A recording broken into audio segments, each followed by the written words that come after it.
нормално. Јас сум Амбасадорот Виктор Габер е начело на македонскиот тим во заедничкиот комитет на експерти што го формираа Македонија и Грција како дел од договорот за името. Засега од Министерството за надворешни се чува во тајност составот на новиот комитет, но се очекува ова тело набрзо да го одржи првиот состанок.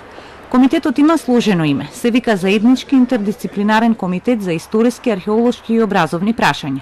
Формиран е на паритетна основа и има 7 члена од македонска и 7 члена од грчка страна. Ова тело, чие формирање го опишува во членот 8 став 5 од договорот за името, ќе треба да го разгледа објективното научно толкување на историските настани засновано на докази и научно издржани историски извори. Комитетот ќе разгледува учебници, историски атласи, наставни упатства кои се користат и во Македонија и во Грција. Ако утврди, можно е да се прави ревизија на било кои наставни материјали.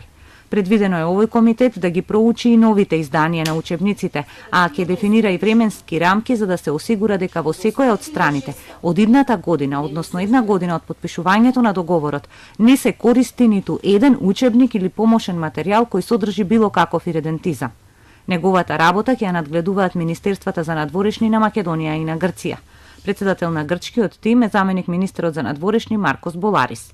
Комитетот ќе се состанува најмалку 2 пати годишно, а извештај ќе поднесува на друго тело кое исто така треба да се формира согласно договорот, а кое ќе се вика Совет за соработка на високо ниво со кој ќе раководат премиерите на двете земји.